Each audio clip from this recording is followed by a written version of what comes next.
us again. That would be weird if you were expecting to hear other voices than ours listening to this. Yeah, it's more that I just want everyone to know that we understand that we're an unwelcome insertion into someone's week. We're unwelcome on your phone, smart speaker, web browser, YouTube. YouTube? Unlikely. Not YouTube. Or even our website. I mean, if you've gone to our website and are surprised to hear us, that's on you. That's very much on you. Right. We got some TV shows to talk about. Yeah. Which one do you want to start with of the two? We've got Dare Me and what was it one called? Cruel Summer. That's what it was called. Yeah. I think I'm going to guess at the one that you liked least. Okay. And go for Dare Me. Okay, that's very interesting. Let's talk about Dare Me. I dare you to get started. Don't laugh at that. Yeah, let's talk about cheerleading and how much we understand about cheerleading and American stuff. Yeah, because it's a thing that happens. That's my right. I don't wish to. I'm just asking some questions. Okay. Okay. I've got also one question, which is mostly, what's the point in cheerleading? My question's slightly more not weighted. What's the word? My question is slightly more loaded than that, I guess you could say. Because my question why are they all wasting their time cheerleading? My question's actually, is cheerleading all right? I was thinking that when I was watching it. Like, because right, so I completely understand, like, it incorporates like athleticism and dance and it's gymnastics, really. Yeah, 100%, completely. The bit that weirds me out is when like swinging hips get dancing involved. Yeah, I'm just like, is that all right? Because I don't. But then, do you know what I mean? Like, I don't know. No, I know exactly because what we you mean, don't 'cause that's really my- have it over here. But it's just a little. There's a little bit of me. It's like it's slightly noncy. Yeah, However, I think then- it does exist in the UK. It's just not.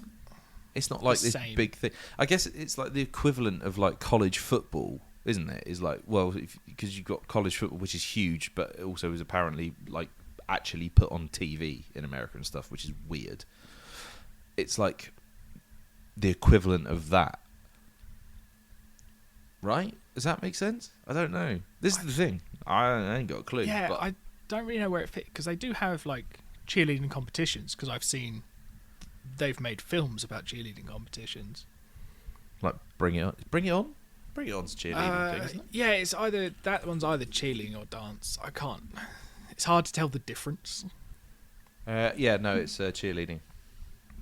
So it's like I know that it exists, but you only ever see it as a sideline to like a boy sport, Yeah. which is really weird. And like, because they're all. I'd like to think you get male cheerleaders though, male cheerleading teams. Well, yeah. Who else is going to do the lifting? Fuck. Which seems to be the stereotype in all of them that I've seen. But yeah, it's just a bit weird, and it's always, from what I've seen in every American TV show, cheerleaders, cunts, all of them. I don't think they all are in Dare Me. No, I guess when they're the focus of the show, but I think when they're like a background character, they tend to be the cunty friend. Mm. Or there's always that like one odd one out who like is friends with nerdy people.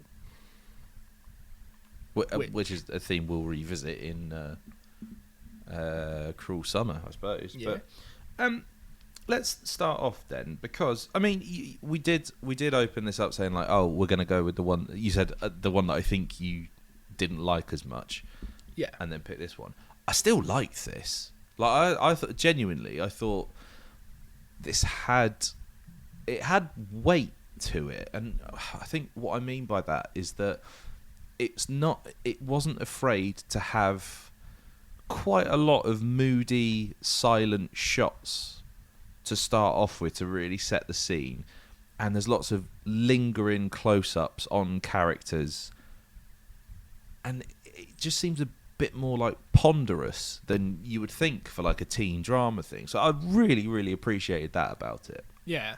What I should point out is I said I picked the one that I think you like the least of these two. Yeah. I was pleasantly surprised after... because I think earlier on today I was editing the end of the last episode. And we were talking about the shows that were coming up, and you were just like, "Oh, I'm gonna hate these." No, well, have a really shit time. Here we go. I've always said that my favourite episodes that we talk about on this Surprises. Yeah, surprises or the ones that I've never heard of. And to be fair, I'd never heard of either of these. But when we came up saying teen drama, I was thinking, this is gonna be fucking Riverdale, isn't it? Yeah. What would happen if you'd read the rest of that sentence on Wikipedia? Is teen drama, thriller, mystery. Yeah, that's exactly it. However, I do need to caveat this because since the last time we recorded, we met up and had a weekend. We had a smashing weekend, actually, didn't we? Are we going to talk about Alice is Missing? Fuck yes, we're talking about Alice is Missing. So we started off in Epsom and then went on to that pagan cult ritual down in Hastings, your hometown, which was fucking weird but really good. No, I understand it's weird. Yeah, now you do. When we were pointing out things that you've been seeing for years, you're like, I suppose that is a bit odd to have a giant polystyrene figure wandering up the street. Yeah. No, like when you grow up somewhere, you just accept the eccentricities. Absolutely, and that's what breeds racism. However, what we did also do the first night that we all got together, so it was you, me, our wife Lisa, and our esteemed friend Jack. Esteemed is pushing it. We played a game that I'd heard about on Shut Up and Sit Down called Alice is Missing, which is it an RPG? It's kind of like a light RPG, I suppose, isn't it? It is a hard game to describe and peg in a box. Essentially, you are unravelling a story by assigning yourself a character, developing that character, and then playing through a story entirely in silence through a group chat. So we created a WhatsApp chat, which we still have, called Alice is Missing. We all changed each other's contact names to our character names, and then ran through this story. And at the same time you do this, there's it's a fixed 90-minute game with an absolute resolution. There's an incredible soundtrack that accompanies it, which I cannot stop listening to. I listen to it pretty much every day. It's so good. And it essentially puts you back into this exact genre, doesn't it? It's essentially you're at high school, one of your friends has gone missing, you're all meeting up and discussing, obviously you build up to the revelation that, hang on a minute, we don't know where Alice is, and then you go through, okay, well, where could she be? And at certain times, like at regular intervals during the game, it will tell you to turn a card over, and that will give you your next prompt for the story. And it is a fucking incredible game. It's one of the most fun times I've had playing a game, and it has really made me really made me want more teen drama mystery stories. So what perfect timing for us to be watching these shows. Yeah, it hadn't actually occurred to me how perfect the timing was of us playing that and then watching these shows, because these shows are, you could write a pilot based on Alice is Missing almost, and just, or a film or something like, but it would be your playthrough. Yeah, that's because there is a film in development at Paramount, and that is the one thing I'm like, I mean, obviously the only trouble with that is that there'll be a story, and that will be the story. What would be really well, I don't know if they're going to be able to achieve this, but if they could have a story that doesn't appear in any of the sort of narrative branches you could have, which would be difficult to orchestrate. Because the crux of the game isn't you figuring out what happens. No. It's the building of the story and your assumptions and all of that stuff, and like almost essentially trying to convince other people to play along with your story.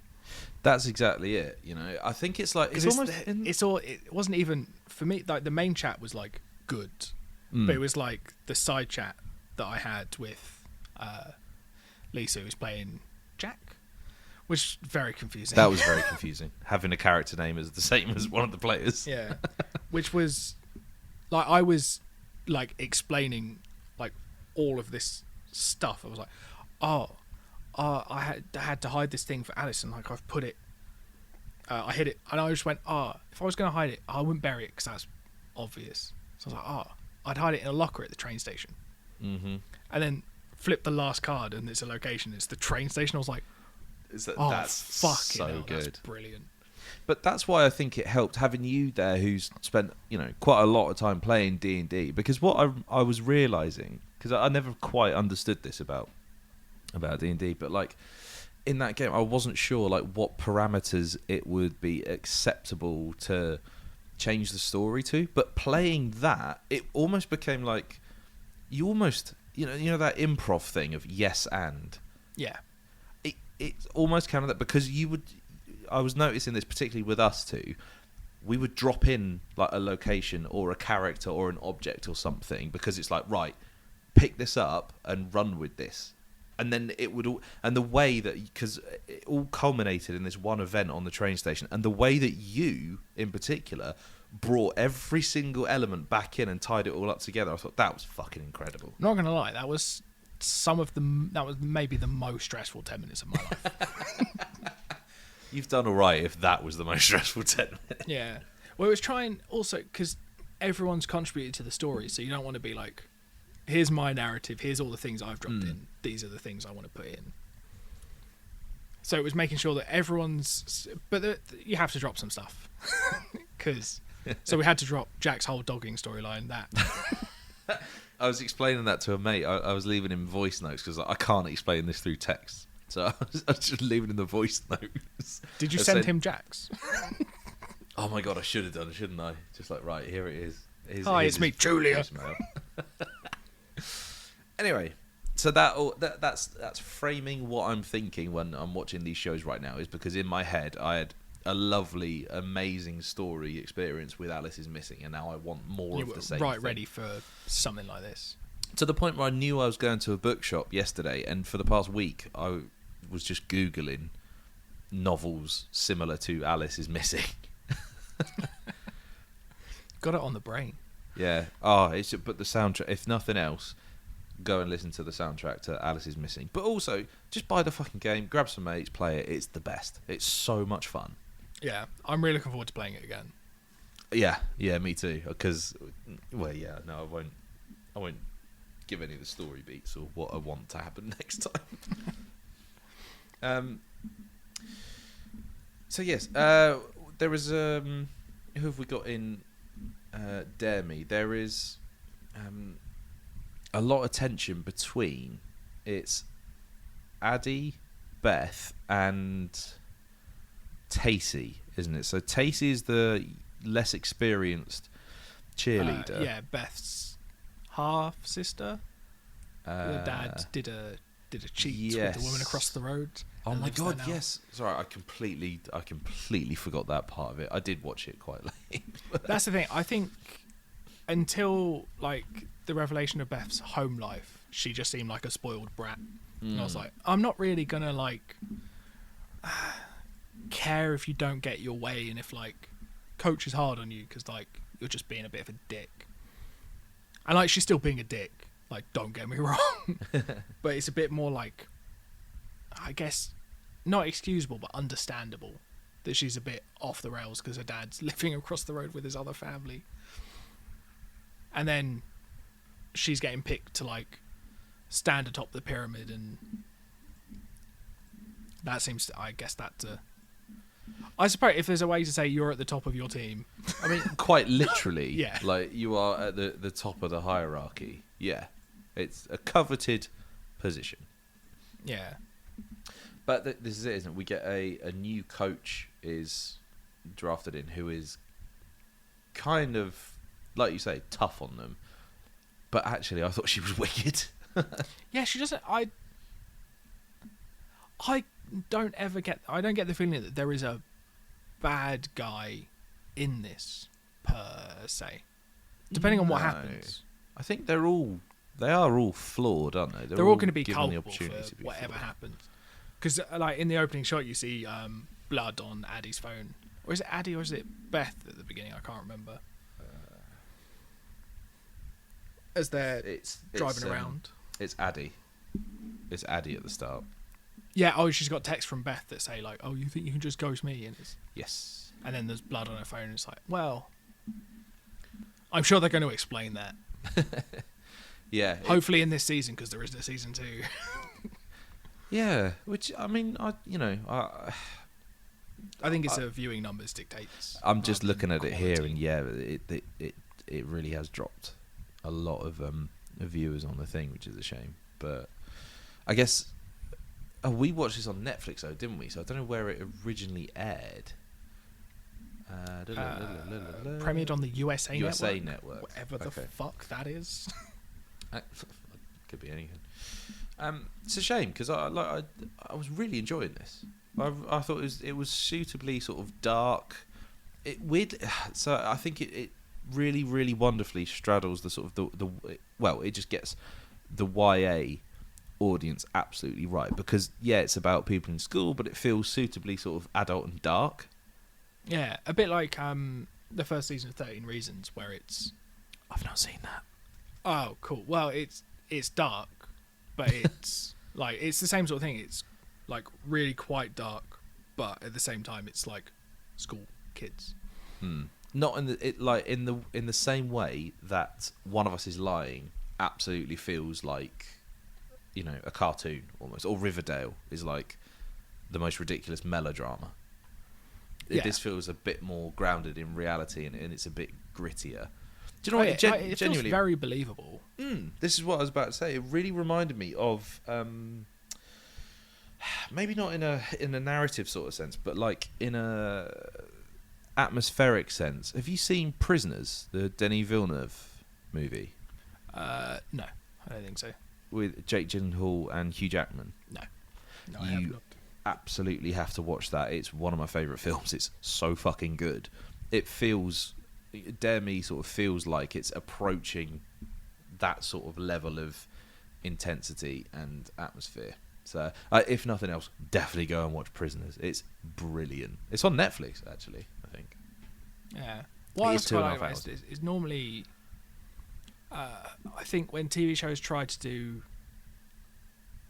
thriller and mystery stuff, they tend to go off the like bleak end, where they're very like, well, I guess this is what's happening, rather than what this seems to be, which is most of the characters just trying to like be and exist, and something's going to come and like fuck them over. They're not stuck. It's like Yeah. a town filled with like a hope for the future, and I'm sure whatever happens is going to put that all at jeopardy. But I also think maybe the one season thing's a blessing, because Yeah. it feels like the sort of storyline that might drag on a bit if it lasts for too long. But if they can tie it up nicely in 10 episodes, then that's Then we get Job what done. our favourite thing of a mini series. So yeah. Although I don't think a 10 episode series is mini. I think I guess that's- it is a full series, isn't it? I Yeah, suppose? it's you get 10 hours of telly, or 40 whatever, 45 minutes an episode. You get an American hour, an American 10 an American hours. hour. I like that. So you know, 8. Yeah, I did really, really enjoy this. I think I may carry on watching this one. Yeah, I've heard that before. Yeah, I don't know, because because when I originally watched Dare Me, I was in bed and just watching it on my phone. I was like, this is really, really good. I'm really, really enjoying this. And then, had we not watched Cruel Summer, I think I would be more likely to carry on with Dare Me. But then I watched Cruel Summer, and let me tell you, I 100% will be watching more Cruel Summer. Yeah, same. I very nearly watched. Actually, to be fair, both of You these. finished it? No, I would have. Oh, okay. I could have quite easily just been like, "Yep." Let it run. Let it Yeah. run. Yeah. Well, I guess we move on to Cruel Summer. Yeah. 'Cause I'll this just is finish up my fucking Demi great. bit. Like, I will probably watch the rest of that. Yeah. 'Cause I quite enjoyed it. I may do. I don't know. Less likely to watch Demi than Cruel Summer. I mean, honestly, of the two of us, I'm more likely to finish them both before you finish one of them. That's very true. Yeah, Cruel Summer was, I think, a bigger surprise than Demi, because I knew that Demi was going to be like a teeny thing, because I saw on the thumbnail cheerleaders. Yeah. But then I had no real idea what this was, and then it opened with "Happy Birthday," and I was like, "Oh fuck, this is going to be garbage." Yeah. And then you get that opening scene with her, like, I can't remember, do they do the 3 years back to back with the opening scene? Yeah, so it comes up saying the following events take place on approximately the 21st of June, 1993, 1994, and 1995, and then it does her waking up on her birthdays on each of those years. Yeah, Yeah, and I saw the second one, I was like, oh, that's quite a change, but, you know, braces off, bit of a glow up, that's cool. And then the third one, I was like, what the fuck happened in a year? yeah. And how much different does she look between year 1 and year 3? Year 1 Yeah. and year 2, yeah, she does look different, but Jesus Christ, 1995. As soon as it did that, because Is that when it got you hooked? yes, Because because I was at that point just like, yes, Oh. I'm going to watch all of this. yeah, because I was like, I love a structure of like a real simple thing, like it's that video game thing, or just not even that, but that like hero's journey of, okay, you need 3 things to go and do this thing, and then in getting the 3 things, they realize there's a 4th, and then the 5th is the resolution of the entire thing. Yeah, I as soon as it was like 1995, I was like, bang, okay, let's fucking go with this. Yeah, because obviously in the first one it's all happy families. I think she's 15. Yes, it's her 15 in the 15th birthday. 15, 16th, 17th birthdays. So first one, it's all like, oh yeah, your birthday. The second one, her boyfriend comes in, and then they kiss, and then like blah blah blah. And then the third one, her dad comes in and it's just like, your lawyers are here. It's just like, What? what? That is a shit birthday present. It's quite funny when she goes, which one? Yeah, and then did you spend the rest of the episode until the very end when it sort of explains maybe why there's lawyers there? Did you spend the rest of the thing just being like, did she fucking kill someone? Yeah, I mean, I did think, I was like, well, that's where I think it's trying to lead us to think. So then I was like, so it probably isn't that.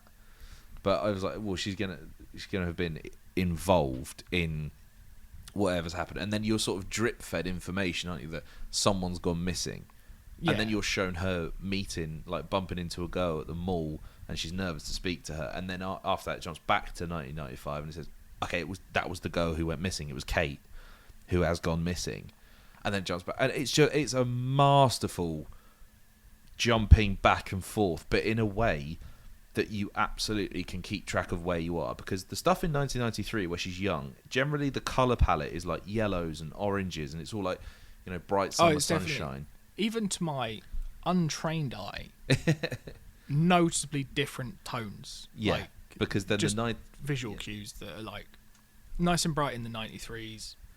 Quite 94's just clear. yeah, like, it's probably like the just least sort of obvious coding on the Well, I think- 94. But then the 95 is would all probably cold say that, blues like, and greys. I think 93's warm, and then 94 is just like as is, I guess, Yeah, and then darker 95 for is 95. cold. Yeah, absolutely brilliantly done. Brilliantly done that. Yeah, I think. So when So obviously in the 95 segment of the pilot you get, like, what I find so weird is that the pilot gives you so much, and then you're like, but there are 9 more episodes. Yeah. Because you essentially get through, like, her in 95 watching all of the, like, news reports and You see her that she's talking to a being lawyer. like, yeah, and people heard the reaction of the public is yeah. Cruel towards her, and then right towards the end she says, I was the most hated person in the nation. So like, what the fuck has happened? Yeah, that's the thing. I'm just sat there like, what the fuck did you do? And obviously I think it's one of the 94 segments, she goes to see, like, when they find out that Kate's been found, and she instantly goes like, where did they find the body? And I'm like, fuck, she killed someone. And then she's like, I have to go see what's the boyfriend, Jamie? Is Jamie the boyfriend? Yeah. Yeah. So she's like, I have to go see him, and he punched her, and I'm like, what the fuck? Did they kill her? I don't understand, because he seemed very in love in 93, not so much in 94, because she'd been missing for a year. But then, so when, in one of the 93 segment, they break into a house. Jeanette and her 2 friends who seem to disappear from her life. Did you go, oh, I think someone is going to be kidnapped and put in that house? When there's a scene where she goes down into a basement and the 2 of the walls are mirrored, and I was like, that's fucking weird. And I looked at it initially and I was like, oh, probably like a dance studio. I had just watched Dare Me, so I was like, dancing on the brain. Yeah. So then, but because I think it maybe doesn't help that I watched Barbarian not that recently, and like, I was like, oh, there's quite clearly a door there. And then my brain just went like, oh, but she can't be there now, so it's not going to have been an issue. Unless she, I don't know, keeps the key and goes back. Well, you do see her hang on to the key. Yeah. So.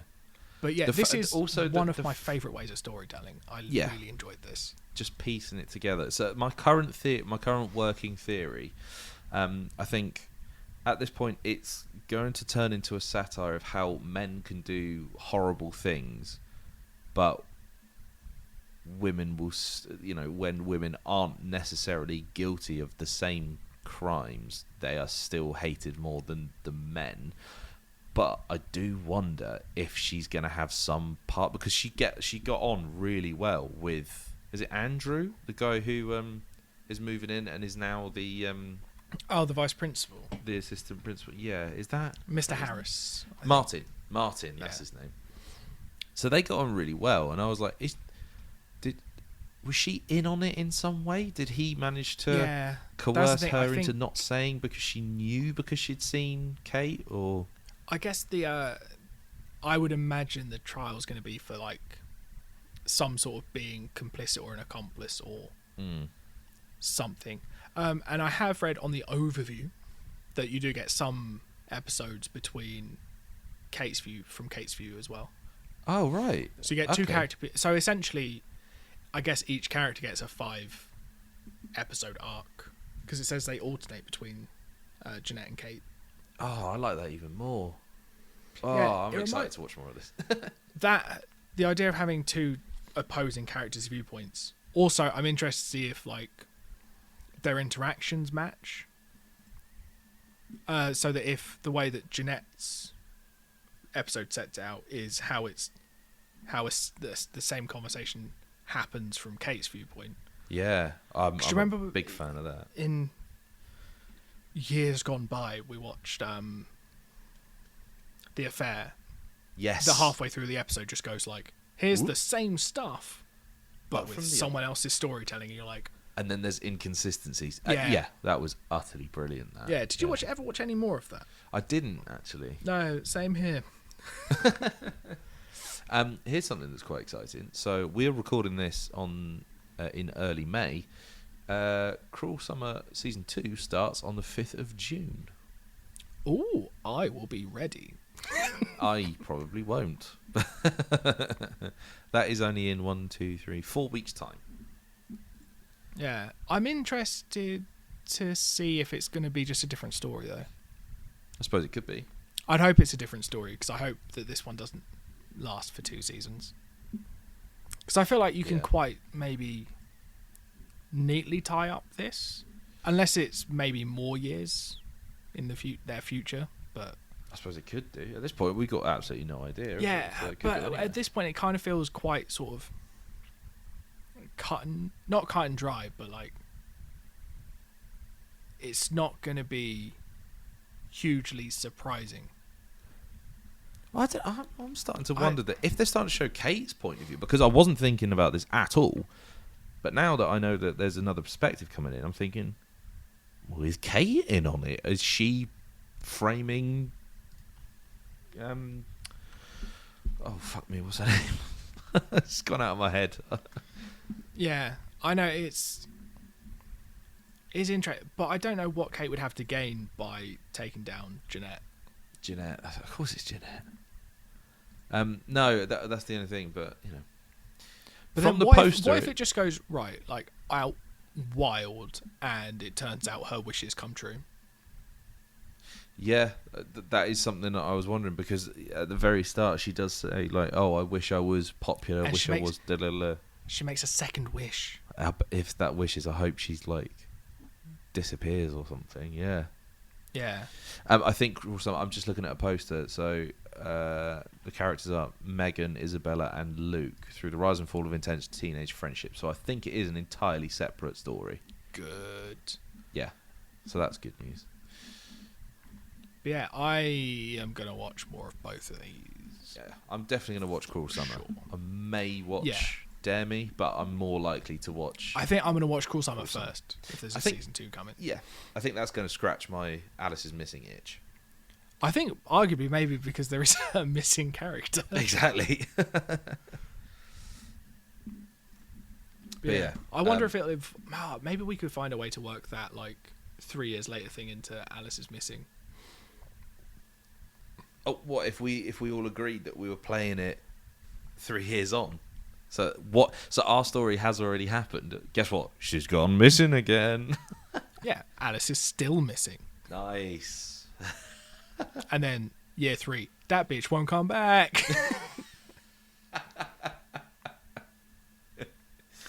I'm after we finish recording, I'm gonna have a look and see if anyone's done any like homebrew stuff for Alice is Missing. I bet they have, because it would be quite. You could quite easily adapt it. So I think you probably could. Well, I mean, all you need to do is add new characters, new locations. Yeah. So yes, that is a double thumbs up for both of us. Cruel Summer, absolutely. Dare Me, definitely give it a watch. It's worth your time. Cruel Summer is my preferred show of the two, but Yeah. they're both very, very, very good. And most importantly, Alice is Alice missing. is missing. Please help us find her.